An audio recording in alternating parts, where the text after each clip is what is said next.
Fedheads, you're tuned in to another episode of Cigar Chat. I'm your guest co-host, John the Cigar Surgeon.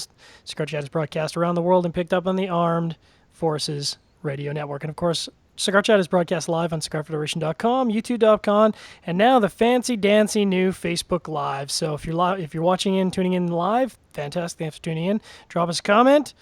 We're probably not going to read it, though, because we're too busy watching our fancy dancy consoles here. If you're listening by podcast, thanks very much for subscribing. We, of course, picked up on every podcast catcher in the world. Tune in every week. I am joined, as always, by my host, Logan. What's going on, Logan? Welcome back. Nothing, man. Good, man. Hey, how are you? Well, sounds like we're going to be warmer this weekend than you guys are. What's up with that? What temperature is supposed to be there this weekend in old America's Top Hat? Dude, we're gonna be in the 50s. Dude, it's gonna be in the 70s, but at night it'll probably get down in the 50s. Okay, fair enough. Didn't snow on the west or the east coast? They got like a foot or two of snow. Yeah. So how's that possible? Well, and in fact, not only that, but we got, last weekend, so everyone's talking about, we got a foot of snow, we got a foot of snow. We got a foot of snow on like one day on the weekend. That was like a single day worth of snow. I think over the weekend we got something like 18 inches of snow, which is, I just, I can just give me some warm weather so I can smoke. I just want to smoke a cigar. It's brutal. We are joined, of course, by our special guest, Jared. What's going on, Jared? Moonbeam. Long time no see. Right away, huh? Right away. Moonbeam. Hey, Gotta but get you it know out what of the the other name was going to be if it wasn't Moonbeam? I forget what the other name was going to be. No, but Jared, you got to tell him. I still got to go and double check my facts, make sure I'm not saying it wrong. But if I have everything right, if it wasn't Moonbeam, option number 2 was Laser. So, Laser! So the cool news is you would have had a great career in American Gladiator, right? Oh yeah. You would have been a star in American, or you would have been a WWE wrestler, one of the two. Or porn. Or porn. Although I'm sure it's taken. Just could have multitasking. They called him Moonbeam Johnston or Laser Johnston. Laser Johnston. That's a hell of a porn name right there. Hell of a porn name right there. Anyways. Pulling it back. This episode of Cigar Chat, we are talking about the exciting trip that you two yahoos took off, went to the Dominican Republic, didn't manage to get shot because the Dominican Republic is actually quite safe. You didn't get kidnapped, you didn't get shot. And the worst he came back with was a sinus infection, so all is good. Who wants to go first and talk about this awesome media trip? First of all, how many people were on the media trip? I'll let Jared talk. I'll let Jared start because he was making a comment like I would let him talk. So I'm going to let him go first. Oh, it wasn't you wouldn't let me talk comment. It was I don't talk, and we'll see how long it takes me to open up and say something kind of comment. You're going to kick it off, sir. But I already have. So I can answer John's question. If I remember right, we had 10 of us, correct? That's correct. Yeah, there were 10 of us, and then Victoria and all the rest of the general crew that followed us around there. And how long were you guys down there for? I don't even remember. Was it 5 days, 4 days? It was Sunday to Thursday. Showed up Sunday night, left Thursday morning. So 3 full days and then 2 little pieces. All right. Well, walk our captive audience through maybe the first day and first of all, maybe give our audience a sense of what this whole trip was about. Give us an overview and then we'll maybe talk about some of the particulars. Yeah. So, here's the trip in a nutshell. It's a General Cigar, which I think most people are familiar with. Hasn't had a media trip since I believe it was 2011. So they invited about 10 different media, well, not 10 different sites down, but a handful of sites, which included Cigar Federation, Stogie Review, Dojo. Don't tell me the other ones, Jared. Cigar Coop, Stogie Guys, and Average Joe's Cigar, and Correct. Blind Man's Puff. So we went down. So the first day was pretty much all traveling. I had the wonderful experience of leaving Austin about, 5 in the morning, 6 in the morning, landing in Miami about 10 o'clock. Apparently no one was awake or felt like hanging out with me. So I got to sit in the smoking lounge. Which, pro tip, if you're in the Miami airport, head over to the North Terminal. It's approximately gate D40 or 30. It's either 36 or 40, 30, right in that area. 36. 36. There's a TGI Fridays, which is smoking, and I literally sat there for 8 What? hours, smoked cigars, and made friends with everybody. So that actually is an important pro tip for all travelers going through Miami. Because had I known that, there are several instances I where I've know. been at the Miami airport for like 4 hours, and that is a super pro tip. Yeah, that's Anyways, because Logan's pretty genius. yeah. Well, Logan I mean, knows. I guess if someone's gonna sniff out where the place is to smoke, it's gonna be you, right? It's gonna be me. It's gonna Yep, be it's you. true. It's gonna be true. I did sniff it out. All right, carry on. So and then I think the first person, my first compadre, arrived around 2 o'clock. That was Ben Lee from Stogie Review, and then about 4 o'clock, Brian Hewitt from Stogie Review arrived, and we sat in TGI Fridays, and then Moonbeam Blazer Johnston arrived about 5 o'clock, and we all boarded around 6 and took off. Didn't land in the Dominican until what? What time was it? Like 9 o'clock, 9:30, Yeah, 9:30 their time. and then just literally, my was in first class because I got upgraded like a champ. My bag was the first one off, but somehow we were the last ones through security because we were waiting on these Yahoo's bags. And yeah, then we went and just got to ate at the hotel, and that was pretty much it that night. So with because obviously I've never been to the Dominican Republic. I've only been to Nicaragua. How far is the hotel? Is it kind of like when you land in Managua, where there's a hotel right near the airport, or you got like a bit of a shuttle ride, or what? What's the deal? Oh, I thought you meant like Managua to Esteli. So like, no, it wasn't like that. I mean, you land in Santiago, so it's a pretty big city, kind of like Managua, I guess. But it wasn't that far, Jared. What would you say? Maybe like 20 minutes, 30 minutes? If About that? 25 to the hotel. It's nothing. Could you smoke on the transport there? Unfortunately, you could not. That's The bogus. first night they just rented like two big vans, and somehow it was funny because it was me, Ben, Jared, and Hewitt.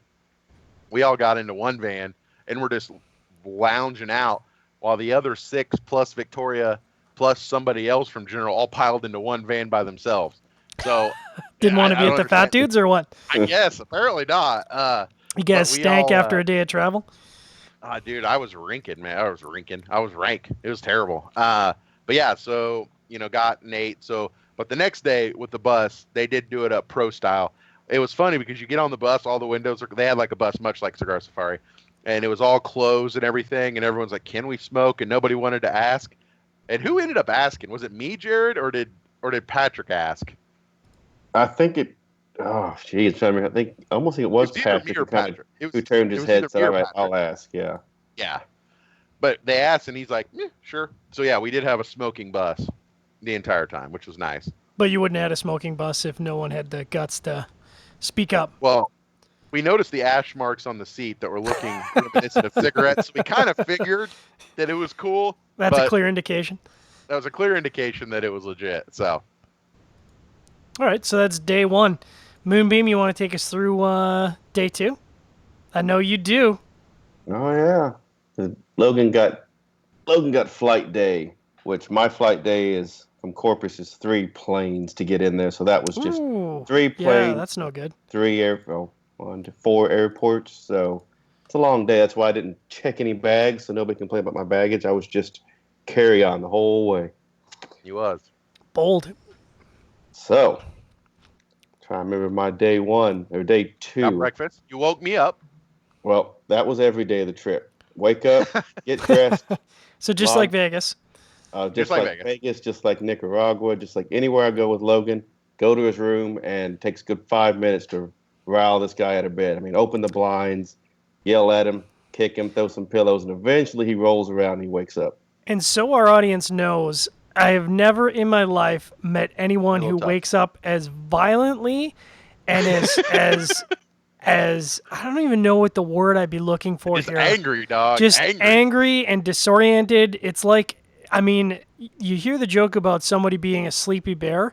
You personify what it would be like to be waking up a bear who's been hibernation for, like, literally it's been like you've been asleep for the week and you're disoriented and angry and someone stabbed you, it is an interesting experience. Anyways, Moonbeam, sorry to cut you off. Please continue. No joke though. It's not for the faint of heart. It's no joke. That is an activity worth clarifying because nobody will ever get it until they have to wake that guy up. Nothing It can is prepare true, you. man. It's Nothing can rough, prepare you. actually. It's an experience. So once you get Logan out of bed, you have to make sure he's out of bed or he will fall back asleep. This That's is true. true. Go downstairs to the hotel, who has a nice little, I guess I'd say it's continental, a little better. You know, fruits and meats and a lot of not quite Americanized food, but a few American foods. And you get this guy to make you an omelet. He asks what toppings you want. He stirs up some eggs, make you an omelet, get some black coffee and some juice. Now, is he asking you in Espanol or is he asking you in English? His English was okay. Yeah, he usually kind of like the stuff was out in front and what do you So need. you just point Yeah. and grunt. My Spanish Yeah. is all right. I can tell you what I need to do. It's all about Jabron But- and Frisa. We're sitting at a hotel that obviously the is pretty good for Americans because the pilots and the stewardesses were down there with breakfast every day. So That's true. Fair enough. good hotel for travelers. So let's see. We eat and we pile on the bus. Supposed to be at 8:00 sharp, but Not so sharp. nobody was real sharp on this trip. Except us. We were actually pretty sharp, I think. We were down there and ready to go, but for the most part, it took a good 20, 25 minutes for everybody else to get moving and get on the bus. And I'd say that first travel day, that was our longest day, all the way from Santiago to Mau, which took Hour and a half, probably? hour. Yeah, something like that. It was a pretty long trip to get out to the farms out there. It was pretty Go. long, yeah. So day one, right? First activity of the day is going out to visit the farms. It was. And Yep, we're sorry, going- which farm was that? Mao. I'm trying to remember the name of the farm. I Mau. remembered it I up don't until now. It's out in Mau, but the Mau. farm had a name started with an S, and I actually forget it. All right, fair enough. Santa Mao. Santa Mao. Anyways. Anyways, Yes. So moving right along. yeah. It makes sense. We start first with the farm, talk to a couple people. Don Kiko goes That over dude to is Basso's. legit. I love that guy. You went to Texas A&M. Yes, he did. Really Yeah, he was hella cool. nice. Okay. Wealth of so- knowledge, but you could tell that he didn't want to share it with me. No, I'm just kidding.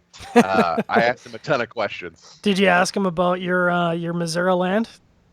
I did When he not. wanted to work it? Don No? Kiko is not the person I would probably approach about that because I think Don Kiko probably would quickly dismiss me. All right, fair enough. But I did not bring it up. But it is on the table still. If anyone's listening, that help me can cultivate about 15 acres of fine Missouri tobacco growing land. Offers open. Offers open. All right, so you get out to the Mau, to the plantation, to the tobacco, and how high are the plants at this point? Because this was what, 2 weeks ago, week ago. I Yeah, think if I go ahead, Jared. like I said, This is their it's been second a week crop, ago wasn't on it? Monday. So was it? This was their second planting, I believe. Yeah, they started with the seed. They showed us the seeds and how they Right. sort through those and some of the Tiny process they seeds. do to get to them. Yes, tiny seeds they send back to America to be This is crazy. rolled in clay to make them larger. So they're bigger. Yeah, so they can Really? actually handle them. Yeah, it's I didn't know that. Yeah, it's a process. Send them over here. That's not what they do in Nicaragua. That's interesting. Nicaragua, they just throw them in. But they Yeah. also, this was a pretty cool deal, is that it's just human ingenuity in the spirit of human ingenuity at its finest. Basically, they have like the planter trade. You can see it like Home Depot, filled with soil, peat moss, all this stuff. And I was like, well, how are you going to get the seeds in? So what they do is they dump a bunch of seeds on this little contraption, and Yep. they've got a shop vac hooked up to it. So it holds the seeds and sucks it. They Yep. flip it over, put it on the tray, turn the suction off, and the seeds fall in. I thought it was legit. Oh, It was interesting. kind of awesome. It was awesome. But it worked every time. It was kind of crazy. But yeah, we saw that in the seed process. They walked us through, a couple of different things around primings, and they had a few plants there. One that was like, really, really tall, and then the baby, the seedling. So they walked us through all that, which was really cool. And then the next thing we did was we went out to the farm. Correct, Jared? Yeah, farm was there. And to answer your question right off there, the plants in the field we're at, they were right up about my chest, armpit height. So Not good, extremely good tall, growth but then. yeah, they were good size. Big What was leaves on 'em. interesting? Oh, go Well, ahead. before we get to the farm, I just want to remind our audience that they're tuned in to Cigar Chat, broadcast live around the world and heard on the Armed Forces Radio Network. You're tuned in to Cigar Chat on CigarFederation.com. Cigar Chat is brought to you by Gurkha Cigars, makers of the world's finest cigars. Check out the Heritage or check out the Heritage Maduro, whatever Maduro. suits your needs. Gurkha's got it. Gurkha's got it. Check it out. Ask your local B&M. I'm sure they've got a Gurkha that's right for you. So talking about the plantation. So yeah, I guess if it's a second planting, so that's interesting. So they how many? Because they should be able to get a third crop in then if because they're almost at the point of harvesting. Can they grow They another were. crop between February and April? Well, they do their tobacco a lot different down there. It's the first time I've been to the Dominican, but what I noticed is two things. And Jared, correct me if I'm wrong, but in the Dominican, they prime. I mean, they actually prime and get the tobacco out of the fields much quicker than they do in Nicaragua. And I'm talking specifically not about wrapper, but about filler. Like Nicaragua, I mean, heck, they let that stuff go. Like, what is it, Jared? Like 2.5 months. Like, I mean, anywhere from about 80 days to, or actually more than that. Like around 100 days, 120 days, up to 3 months. They let it go forever. But in the Dominican, I think he said all of them are out in 6 weeks. Is that what he said? Once they're in the ground, they're out in 6 weeks. I can tell you right here because I took some pictures and I've got them. That they start harvesting the leaves about 50 to 55 days after they transplant them to the field. It only takes about 2 weeks, I think he said, from planting to transplanting. Yep. So it's pretty quick. It's pretty quick. Yeah, I mean, they get them in and out, which explains why the tobacco there is, not as strong or has as much nicotine, because, I mean, they get them in and out. So I don't know if they do 3 plantings or not, but the plantings they do are very quick. And the other thing I learned, which was quite interesting, in most of the world, other than the Dominican, you have Seco. We actually have Velato, but then you have Seco, Viso, Lajero. Your There, Espinal you just is have. fantastic, by the way. You are most welcome. Your next in Dominican, all you have is Velato, Viso, Lajero. Interesting. No Actually, Seco. No Seco. Did I say that right, Jared? Well, if you look at the little chart, they do Velato, Seco, Lajero. Oh, Velato, Seco, Lajero. Okay. So there's no Viso. So There's so not. really they just got high priming Seco for their Viso. They don't have Yes. Viso. So like their Lajero is Viso and their Seco is Viso. So either a low priming Lajero or a high priming Seco. Right. It's very true. That's Yep. interesting. I don't even think I the thought that Cubans was do that. interesting. Strange. I don't know. I thought it was Interesting. quite interesting. Quite interesting. Especially with the growing process, because you'd think the growing process should be pretty much the same. Like obviously the environment's going to be different, but you would think the growing process would be the same pretty much everywhere. So that's that's really interesting. Yeah, It was quite a bit different. Cool. Actually, I thought it was interesting. So So we went to the farm, and then we went to the curing barns. I thought it was kind of interesting. Their curing barns in Nicaragua, usually they'll hang the leaves, across like maybe a 2-inch by 2-inch like wooden pole, and they'll drape them back to back. This, Yep. what they do is they actually take the 2 leaves, wind them together, like take string and almost kind of like make a butterfly stitch out of them, and then they hang them on ropes interesting. So I instead of wonder- having the wood. It was kind of strange. Like it kind of freaked me out. And then one dropped and hit the floor. So if you're smoking a cigar in about 3 years and it tastes a little dirty, well, that's the one that fell and hit the ground. So I wonder why did they give any I mean, you must have asked why use rope as opposed to dowels or 2x4s or whatever, 2x6s or whatever. Did we ask? I'm trying to remember if somebody asked. They might have. But I just know since they don't actually rotate the leaves in the barn, that the sewing them up was just as quick. They just sew the Oh. leaves together, hang them in the barn, and Yeah, I guess if Yeah. you're not going to rotate the leaves, you don't need to make it Yeah. very mobile. That's Yeah, interesting. and these were also all binder filler leaves. These were not wrappers. So, Right. and so they just put them up and monitored temperature and humidity, and they opened the roof vents and the windows as needed to keep it all even without having to rotate. So other than the rope thing, the curing barn really not a lot of difference between farms all the same. It's pretty big. It was bigger, and they had like 7 of them. But other than that, it was all the same. All sun grown? Yeah, actually, it was all sun grown, wasn't it? I didn't see any. Yeah. No, there was. And that field coming back from whenever we went to the gazebo thing, wasn't there some? They had some shade, but it looked like they were just probably for seeds because they were actually all the way up to the top and seeded. Okay, whereas everything else was, held back to just for leaves. I think that was where they were growing, brood crop. Because it wasn't very large. It was a very small area they had set up like that. Yeah, I mean, it wasn't. Yeah, I mean, it was mostly sun grown. But I mean, for those who have not been to Nicaragua, Nicaragua or Dominican, if you have been to Nicaragua though, I mean, dude, filler leaves from Nicaragua are just dank. They're just like thick and oily. Like you could basically take one off and smack someone across the face with it and break their nose. Like Dominican's like a velvet glove. Like you touch it, like my fat body ran into a couple leaves and just snapped them off. They're just delicate, man. But it was good. It was good to see it, and we got to actually see. Another interesting thing is that a lot of the work in the fields is done by Haitians that come over and do the work, and then they go back home, which was kind of interesting. I mean, things in Haiti are not great. Why would you go over to the Dominican? I mean, maybe it's a standard of living thing, but why would you go over to the Dominican Republic, work for a while, and then go home? If you have the opportunity to go to the Dominican Republic, why wouldn't you stay there? Because these were just like seasonal temp workers, and I actually asked them why, and I said, how many of these people are employed by General? And they're like, well, just like 1 or 2 that are the supervisors. And they're like, oh, I was like, where are the rest of them from? They said they're from Haiti. And I go, why? And I was like, oh, is it because I mean, I get it financially, is that they're only going to be there for maybe 5-6 months out of the year. So why keep them on the payroll all year? So I totally get that.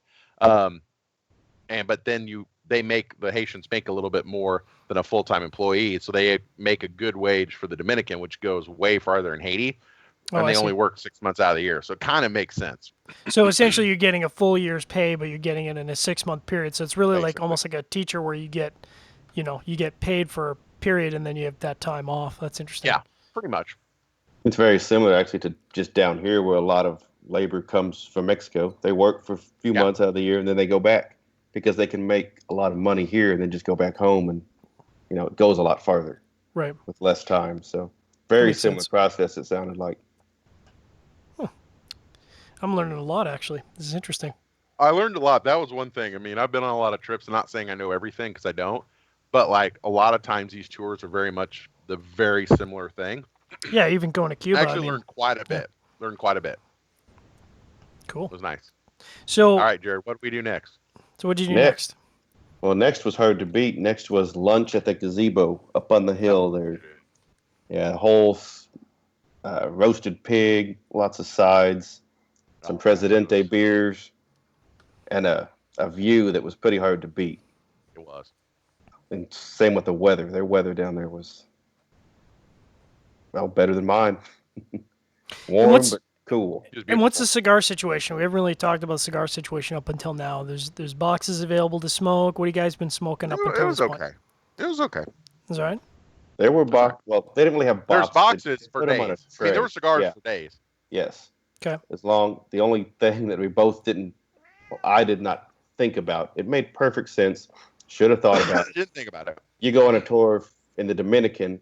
Yep. General Cigar is going to let you smoke their Dominican blends. Yep. Oh, so, only the Dominican blends. Right. It was Macanudo, Cohiba, no punch. Any Macanudo Jamaica Reserve? Because I could smoke those all day. Well, there was, but we can get to that later. But Logan, I don't know who was hooking us up. Yeah, Logan's not a huge fan of the overly Dominican blends, so I could see that going. Not really.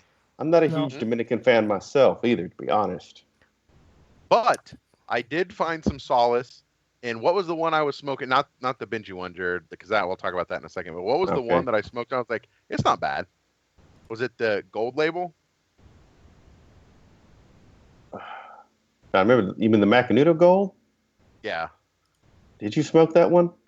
I smoked something. Or was it? Oh, the Cru Royale. I smoked a couple of Macanudo Cru Royales and actually found it halfway enjoyable. Actually, Macanudo. Macanudo. It was pretty good. It was quite nice. Interesting. Quite a bit of flavor. But then you had to be on the ball because every day in the morning or after lunch, they'd put down a box, which I'm guessing, was a 10 count box. I don't really know. But some of the Partagas Benjis from 2009. Ooh. So I was just at the tray. I was at the water trough ready to go. Fat boy feeding. So basically Logan smoked from about, it wasn't lunch, but it was about dinner time that night. Pretty much smoked exclusively Partagas Benjis the rest of the trip because people would take pity on me. And I had at least 3 people say, oh, why don't you take it, Logan? And actually give it to me and let me smoke it. It was pretty awesome, actually. Yeah, that was somebody's private stash out of somewhere. It was. I raged on it hard. They don't have them anymore, and those things were extremely yellow on that cello. Oh, my God. It was friggin' delicious. Victoria mentioned that, too. She said, yeah, this is somebody pulling these out of their stash because they're not I didn't get to readily available. Yeah, no, we didn't find out who it was. So that's day 2. So you went back to the same hotel, had dinner, or did you have dinner at the hotel, or did you have dinner out? That night was dinner at the hotel. Was it? Wasn't it? Because we set up upstairs by the pool. I thought that was was that day, or did we go out and eat this? Oh yeah, you're right. Yeah. Okay, you're right. We had pool. Yeah, we had dinner up by the pool. It was a nice deal. They basically closed it off for just us. Really good views of, the mountains where you could see kind of it didn't rain, but there was weather. Yeah. I think I saw a picture of that on Facebook. It was nice. It was nice big pool. very classy. Yeah. Very Day classy. 1 was a nice, calm day. Walk the farms, back early and relax. It was scheduled that way. Victoria's like, yeah, y'all been in a plane for a whole day. How about we not, stress you out to the max on day 1? So it was a nice idea. It was well thought out for shizzle. Yes. So we ate. After we got done eating, they had a band. And yeah, we just kind of talked about all types of stuff. Hung out with Jared and I pretty much hung out with Ben Lee and Hewitt, Fat Minor from Stogie Review quite a bit. And I think that night we ate with Patrick, and then was Coop there too? I can't remember. I think so. He was there. Yeah. Yeah. So anyways, but yeah, it was a good night. Played some pool. Wasn't super late because we were obviously pretty tired. Yep. And then we went to bed. And then we started the next day. Jared woke me up, and I'll let Jared start it off. And before Jared starts off on day 3, we'll remind our audience you're tuned into Cigar Chat, broadcast live and heard around the world on the Armed Forces Radio Network. We are now broadcast on YouTube.com live and broadcast on Facebook Live. Thanks for all our Facebook Live listeners out there. And, of course, haven't forgotten about you podcast listeners out there. This segment of Cigar Federation's Cigar Chat is brought to you by Cigar Oasis, the leaders and innovators in cigar humidification around the world, especially in the wintertime. Are your cigars protected if you're not using a Cigar Oasis product? You need to set it and forget it today. Set us off. Set the stage. Tell us about day 3, Moonbeam. All right, on me again. Let's see. Moonbeam! Well, let's start off first with the second day we went to the factory. We went to General Cigar Dominicana. Oh, we did, didn't we? Yes, we did. And I'm kind of going to go out of order on something I noticed, but I'm looking at the maps. I'm trying to get my bearings on where in the Dominican we are and where we're rolling around at. Yes, this is pretty funny. I'm going to hit up the street. So I'm looking, we're in the free trade zone is where the factory's in. So you go in there and you go through a nice big gate and lots of tall walls and guards and all this stuff to get in this area. Lots of businesses in there, yeah. Yes, lots of them. But the main street you turn off of to go into the free trade zone in Spanish is penetración. And I'm saying, okay, I know what that means, but let me make sure that is what they mean by the street. So I did a few just Google searches just to make sure. Sure enough, the name of the street You did the often is translate. Penetration. It's Penetration Street. Avenue. Nice. Yeah, we had a lot of fun trying to figure out whether it was Avenue or Street or which one would work best with that. But I said an Penetration interesting Cove. location. I think, yeah, that's I can see that. Penetration Cove. Yeah, I mean, did they not find that amusing? Because I mean, I would, even if I worked there day in and day out, I don't think I would ever stop making fun of that, ever. No one mentioned it. No Maybe it's one actually called attention to it, but it was pretty awesome. All right, well, tell me about this factory, because this factory must have Okay. been enormous. It was actually two different ones. Well, the first one we go into, I'll let Jared talk. you walk in the main door because you'll jump in. We'll do it together. Okay. You'll remember things. I'll remember things. I'm going through my photos in the order I took them to remember what's going on here. But the first one we walked through was that room with how many machines? They probably have 30, 40 different machines in there with the women sitting down.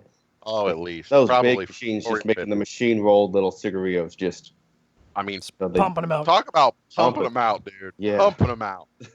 I couldn't even count how many of those tens of thousands of things they were putting out of there just It's crazy. nonstop. Lay a leaf down, it punches it, it rolls it quick. But so we walked in there and go to a pretty large warehouse style room. They had chairs and table with coffee and sodas and a lot of cigars, some different bales of tobacco, and set us down, let us have a couple cigars, or get started on some cigars, to have a little slideshow presentation on tobacco so we could learn more about what they showed us the day before. Yeah, and how was the presentation, Logan? It was quite enjoyable. Yeah, learn anything new? Actually, I did. There was two things. I got to look at my photos here. All There's two things I took a picture of because I found them really interesting. Just give me 1 second here. And while you're looking, it's also worth noting this is the day that Logan wears his Viso Seco Valero Velado shirt. Nice So, choice. And it got a lot of comments. Let me say Yeah. that. Did it? It got lots it of comments. did. Oh, absolutely it did. Nice. Because this was the day to talk about the tobacco plant, the What? leaves, the primings, and here's Logan with a shirt that is, to them, incorrect. Yeah, Oh. they were like, it's wrong. And I'm like, dude, I know. Like, it's supposed to be ironic. Did they not do ironic in the Dominican? Apparently not. Oh, because But, they're saying the order of it's out of order. Right, exactly. Right. Yeah, whatever. So, I mean, what it I looks learned- stylish. That's the point. Oh, it's profiling, that's for sure. All right, so here's what I learned, which I did not know this, is that, well, I did know this, is that the higher you go up on the primings, the more nicotine content. So, Right. like you're looking 'Cause more for sunlight.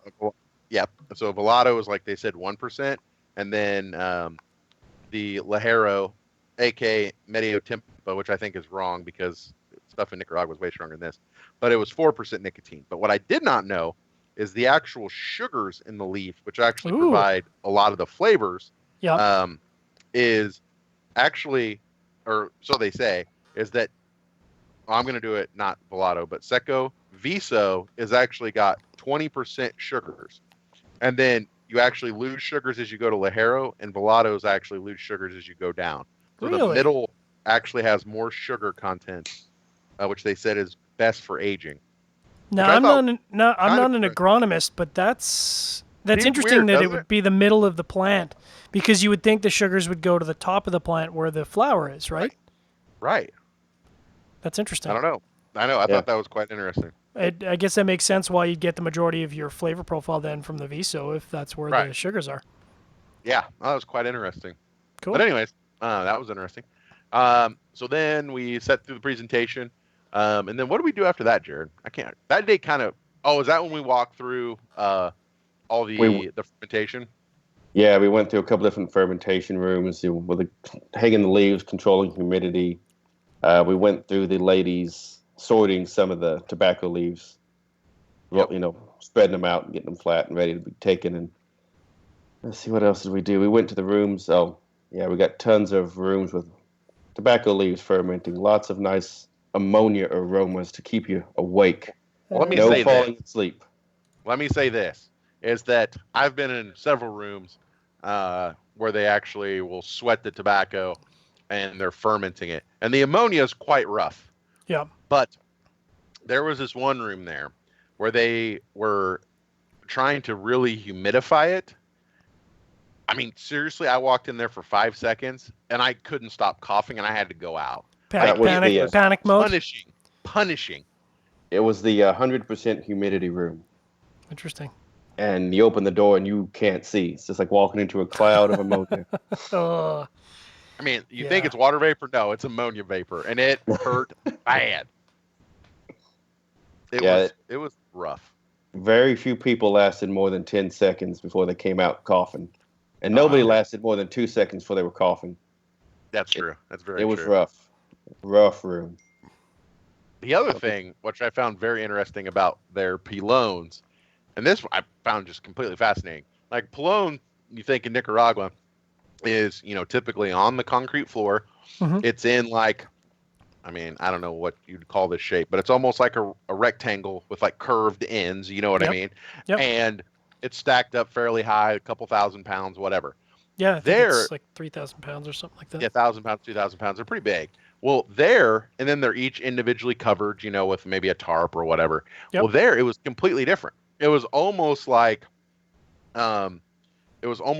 think of like that same rectangle, but it had no top, and it was just a wooden kind of box that they put stuff in. So it was like, it was really strange. Like it was much more vertical. So they got the same pilone, instead of it maybe being 4 or 5 feet off the ground maybe, and really big.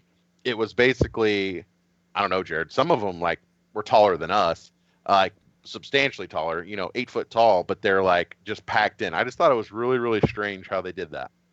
Yeah, because, I mean, first of all, my thought would be, you put it in a wooden box, isn't there a danger that box is going to ignite? Because if the pilone isn't taken care of, it would, I mean, it's going to burn, right? The heat is going to light that box up.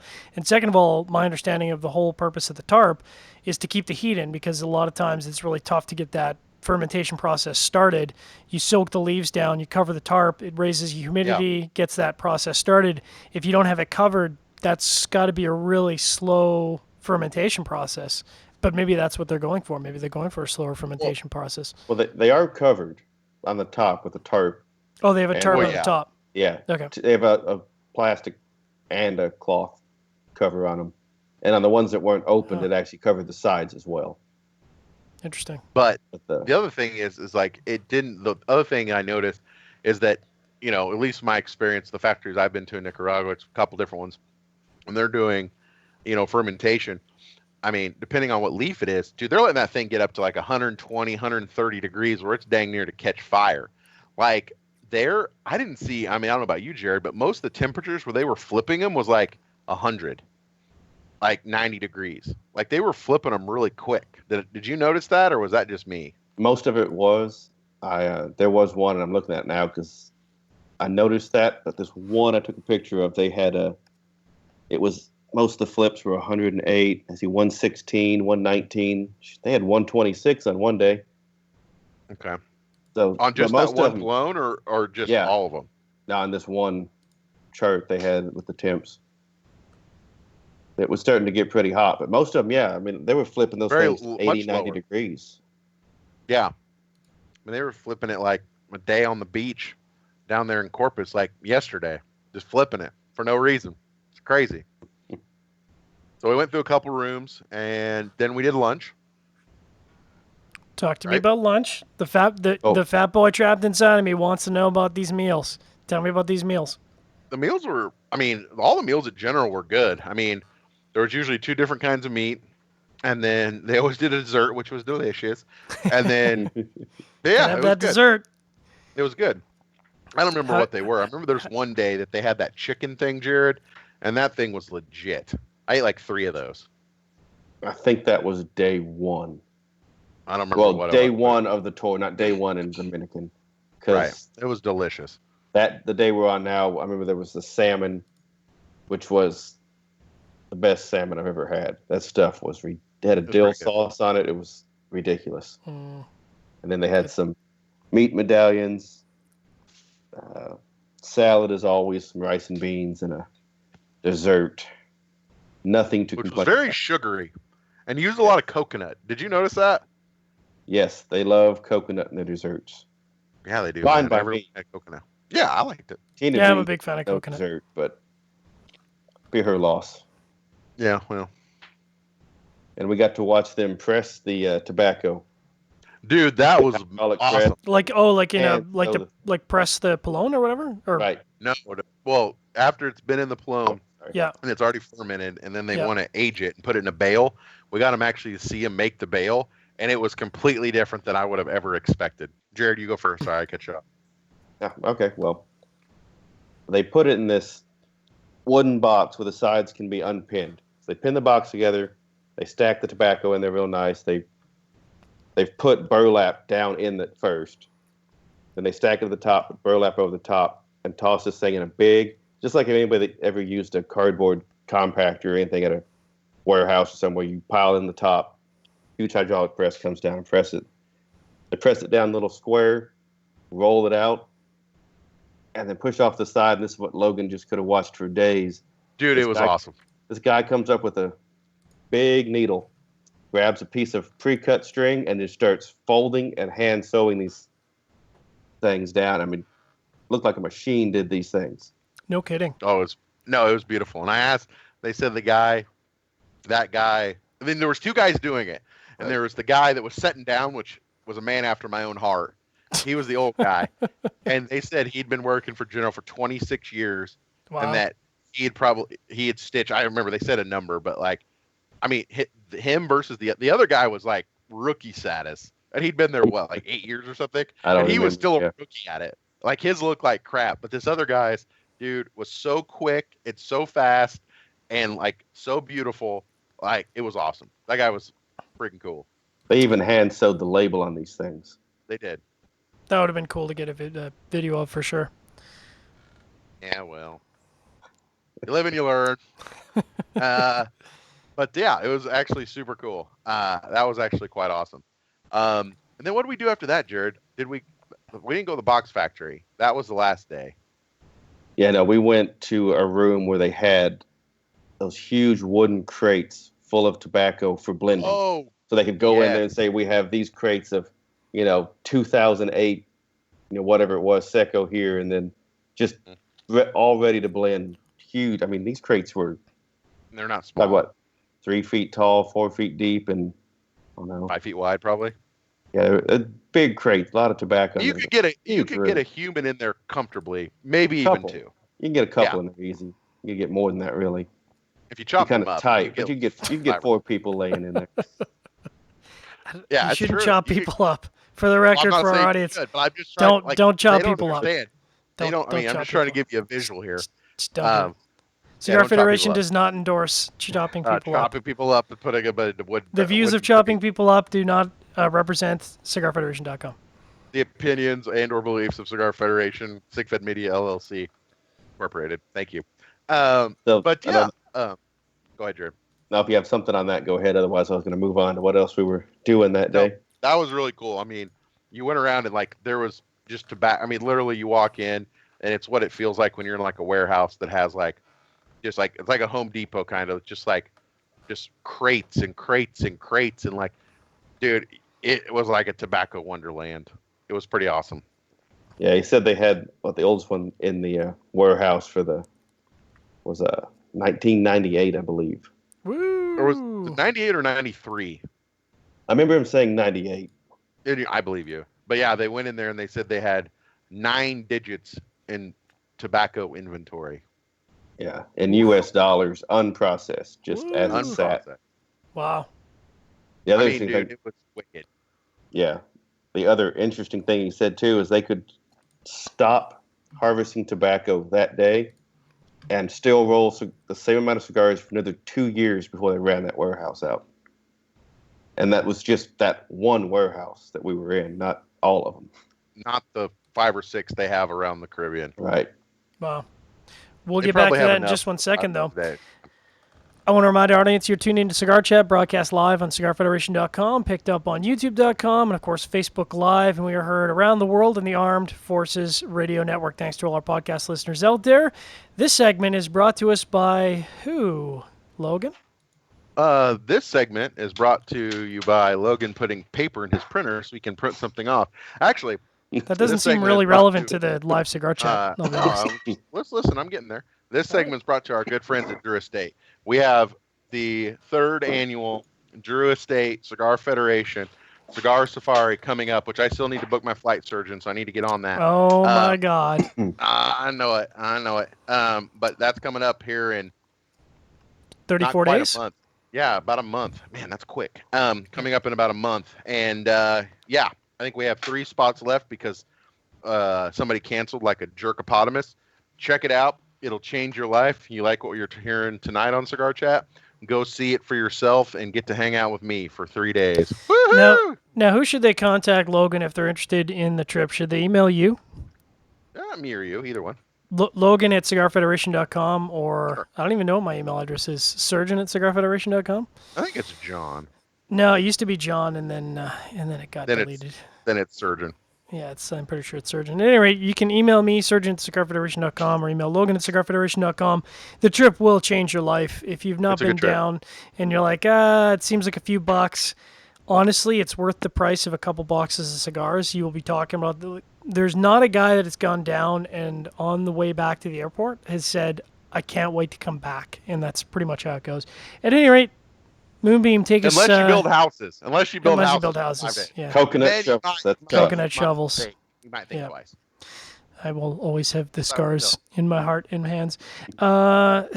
Jared, take us away. So you factory was cool. What'd you do after the factory? Had lunch. Then Well, we did. Lunch was at the factory. lunch was Into a meeting room where they brought it in, and yeah, we kind of little buffet style serving. So then we went back out into the factory floor, and we went to watch a couple of fairly quick go through the wrapper bunch, I mean the roller buncher guys. Take a look at them. Watch the. If you haven't seen it before, I've seen it a few times, and it's still interesting to watch these guys do this. Just So wicked. they do the wrapping. Sorry, getting all over the place. The bunching. They showed the guys doing the draw testers, some quality control stuff. They walked us through the best part, which would be the aging rooms, where there's, yeah, I can't take enough pictures of those rooms because It was that beautiful. many cigars is, yeah, it's a beautiful thing. It was, and I even found some hidden gems in there. I really like the. Was it the Partagas Spanish Rosado? They haven't made that thing in like 5 years. Logan was able to sniff out a whole box of 342 of them. Woo! Well done. I didn't take one. I thought about it though, because they just handwrite like 342. I was thinking about crossing it out with a pen and putting 341. But I did not do that. I should have. And also, they're pretty smart when they take you to the aging rooms, because instead of the Victoria and 1 or 2 guys that are talking to us, they brought about 5 or 6 At little least. bouncers to go stand down different aisles to kind of keep an eye on everybody, to make sure you don't. It'd be pretty easy to wander around and grab some handfuls. They know you guys are just a pile of weasels. They've seen you. I know it. Yeah, they know. It's true. We are a pile of weasels. There's no question. So Jared, now we got to tell them about the blending, because Let's see. That was about the end of. We walked around we also saw that because we can go to blending the next day. Mhm. But after we looked at the factory, watched the some rolling, some wrapping. We watched them box and band a little bit. Saw the rooms and just carts and stacks of cigars.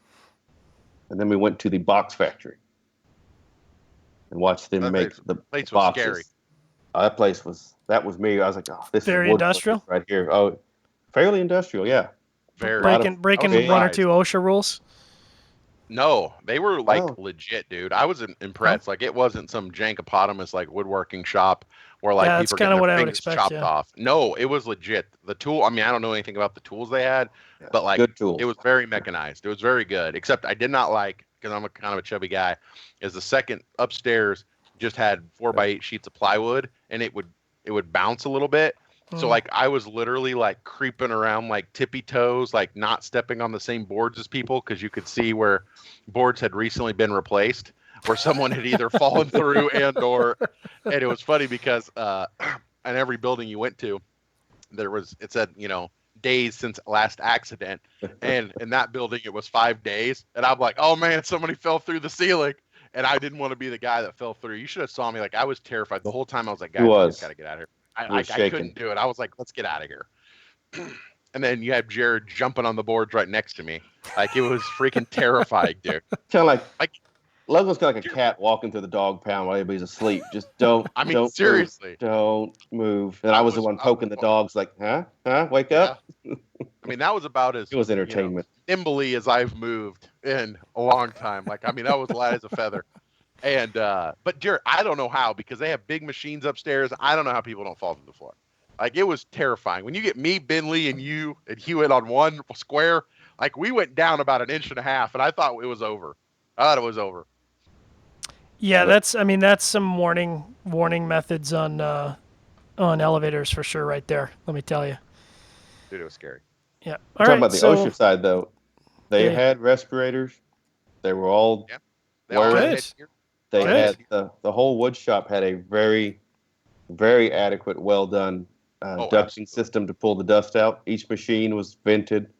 Nice. All the painters' booths had actual big, fully vented booths where they painted in, so the paint was instantly pulled out behind them. It was not cheaply done. It was not cheaply done. They did it well. Done right. Nice. All right. Well, tell me about the blending. The blending sounded awesome. You want to finish the day with dinner because the blending was the next day.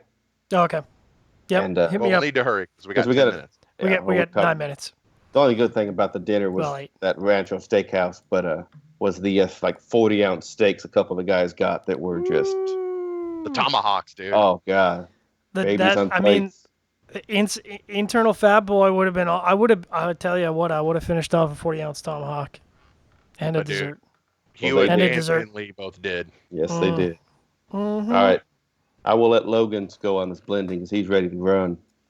I'm not ready to run. We gotta get moving, dog. No, I meant you ready to run on the blending. You're there. We went back to the factory the next day.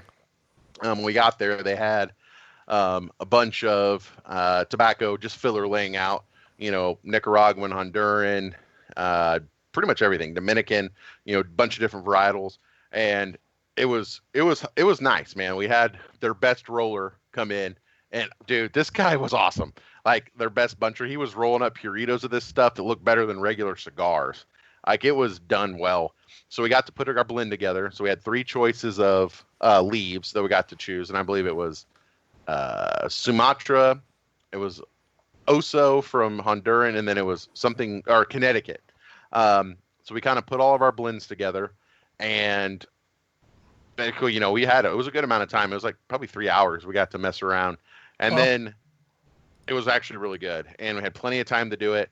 And I want Jared to talk about the next parts because he'll be able to talk about the hilarity, which was Logan Lawler, and which was different. Let me tell you this. So normally when we go to Cigar Safari, you do that same thing. You put your blend on a piece of paper, and then they pass it off to someone who rolls it, and then they go roll it.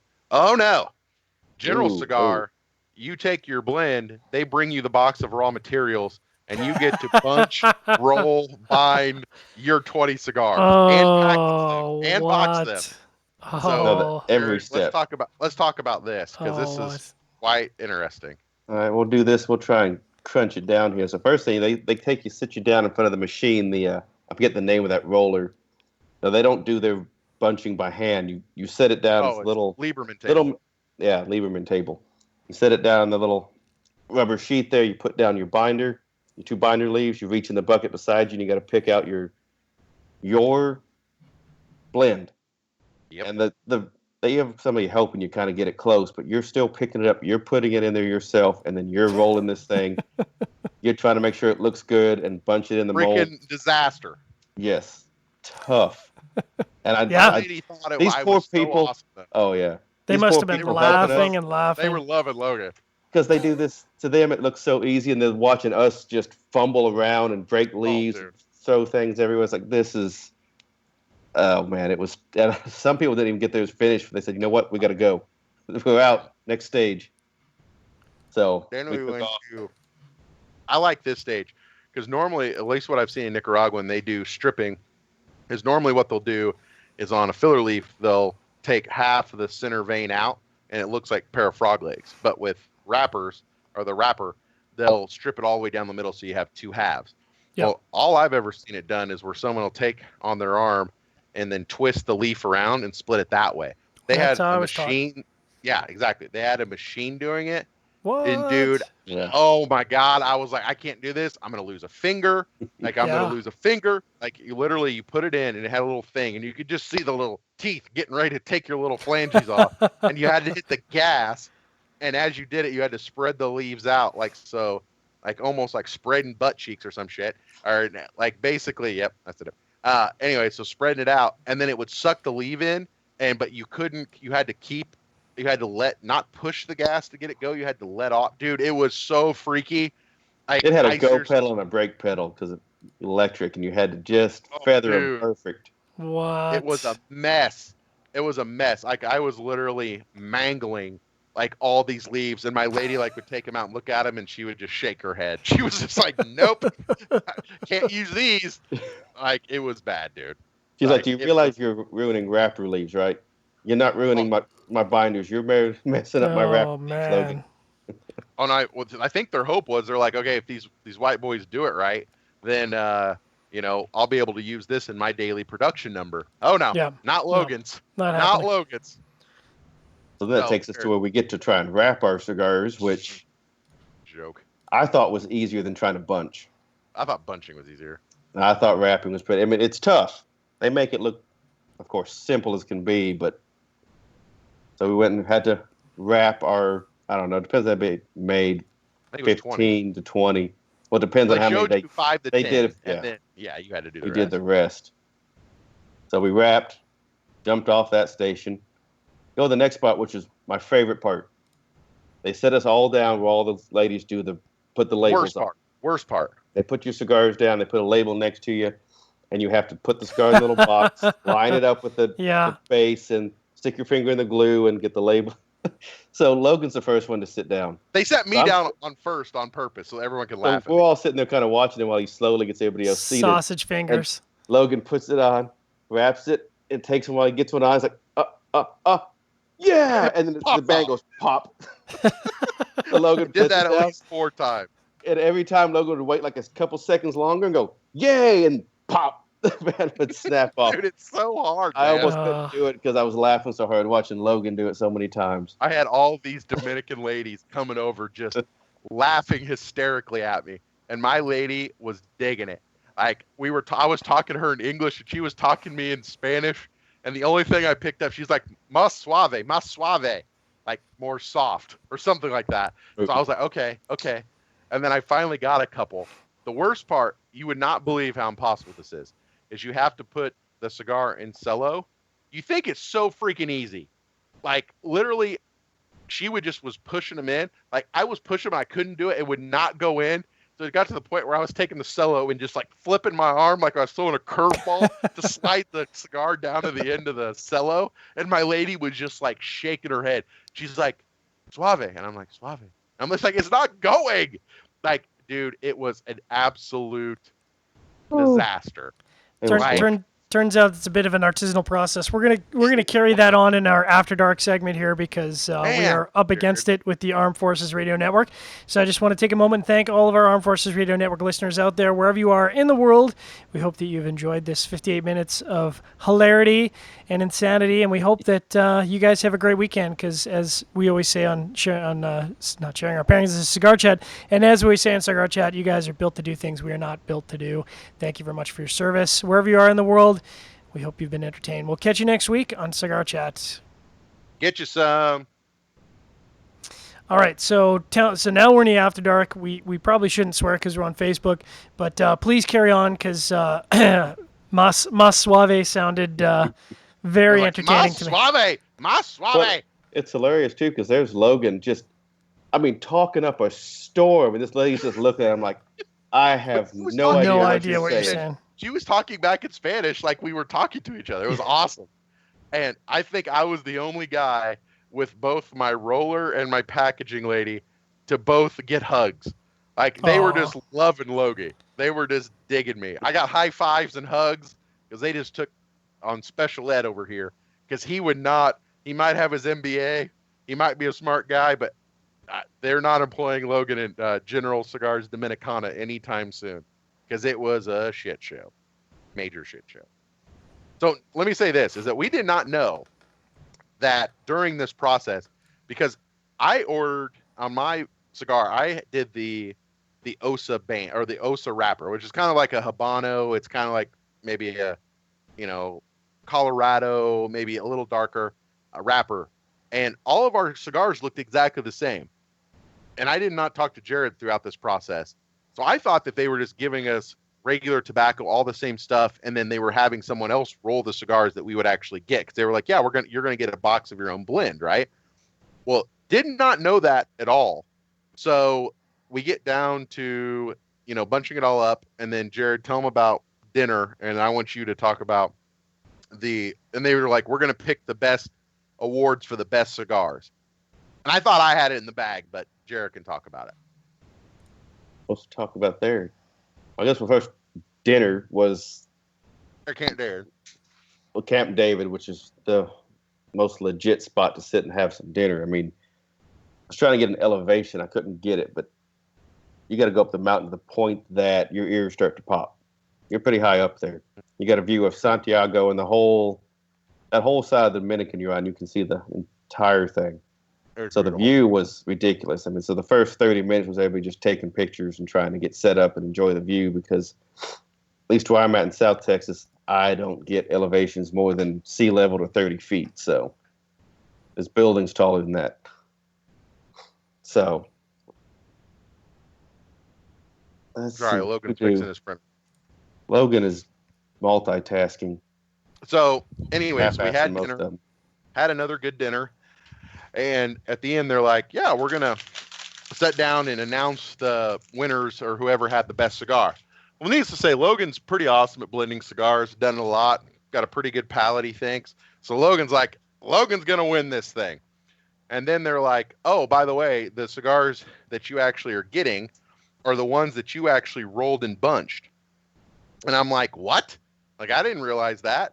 So they're like, we're judging it in order, I believe, was construction, in appearance, and then flavor. Was that and right? Also, well, yeah, there was all that. There was also the one other main criteria was when you blended your cigar, you had to write on there whether you were trying to make a mild, a medium, or full-bodied cigar. So that another rating was how close was your blend to what you said it would be. But other than that, you're right. Yeah. So they, first of all, the box of the cigars, they had taken a picture of all of us, and they had burnt on, or however you did it, lasered the picture of us on the box, which was really cool. So third place was a close running between Brian Hewitt and Ben Lee of Stogie Review. Second place wasn't it Dojo? Yeah, it was his son. His Jordan. son. Yeah, Jordan from Dojo. And then, Jared, do you want to tell him who got first place? Well, yeah, I do, because it was Moonbeam. Nicely done. Which, first of all, let me just tell for everybody out there in the peanut gallery taking notes here, is such horseshit, because Jared used a Connecticut rapper. He pandered to his audience and pandered to them. He played up to their Dominican sensibilities.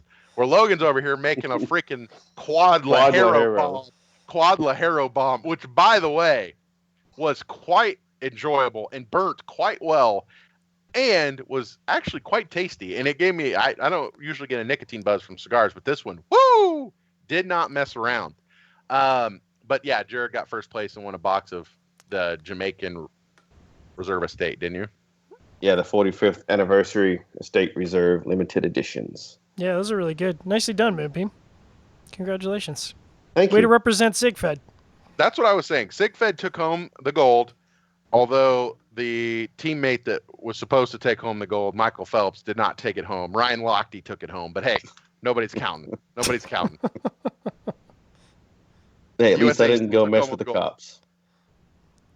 You didn't mess with the cops. I didn't mess with the cops. At least I didn't. Well, I was Well, guessing I know. was Ryan in Oh, that Ryan situation. Lochte. Oh, I got it. Yeah, Got it. I was When in you a ripped down a sign in a drunken stupor.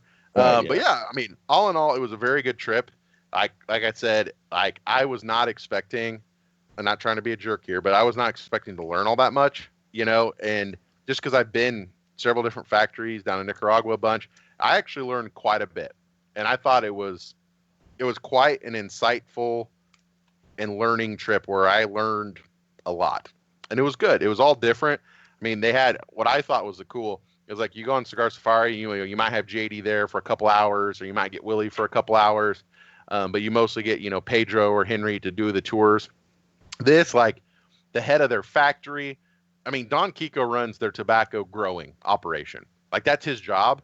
He was there with us every minute of every day, walking around the factory, and they were with us there the entire time. Like, they had like probably their most 5 or 6 senior guys in the Dominican with us at all times. Yeah, that's even pretty Like impressive. even dinner. yeah, It was the crazy. hotel too. They'd come back to the hotel and be Yeah. sitting out there smoking cigars at the cigar bar with us. They were They were everywhere cool. with us. They were good people. Very cool. So it was quite awesome. And I have a job offer down there with my blend too that I may have to take someday. So that sounds like a really awesome trip. I'm hoping that if there's another Cigar Media trip, maybe I'll get to go next time because You're just gonna have to treat me better. I'll see what I can do. I mean, I figure I come up with the fancy broadcast technology. I got the equipment. This is true. I mean, But, I might have to kick you up a notch on that one. But no, that does sound really cool. I mean, like you said, I mean, I've certainly been on, I don't even know how many factory tours at this point, like 20 or 30 factory tours. So the fact that you could go on a factory tour, on a field tour, and learn stuff that you didn't know before, that's exceptionally cool. Yeah, So I will say that yeah. there was knowledge to be learned, even if you've been on, like say, I've been on Dreher State one. Bunch. I thought it would be similar. Nah, new knowledge. Lots Very of new cool. knowledge. Very cool. Well, thanks very much, guys, for sharing that knowledge with all of our live audience and, of course, all of our podcast audience that have been out there tuned in after the fact. We thank you very much for subscribing, and we'll be back on Cigar Federation next week at a regular scheduled time of Thursday at 8 p.m. Eastern Standard, and Sharing Our Pairings will be having our 100th episode with a special guest. Really? Special guest, 100 episodes Who's the of guest? Sharing Our Pairings. It's a special guest. I can't announce It doesn't mean it's not like a secret guest. It's just it's a special. secret guest. It's special secret. Yeah. Well, you can tell me once we get off. Yeah, well. But that will be on Wednesday at regular time of 8 p.m. Eastern as well, and I will be smoking because the weather will return to normality, so that'll be a good time, so make sure to tune in that, and thanks very much everyone who tuned in. Have a great weekend. Stay safe. Get your pets spayed or neutered. Be safe. Have fun. I can't follow Bye, that up. everyone. Nope, you can't. Because Logan's awesome.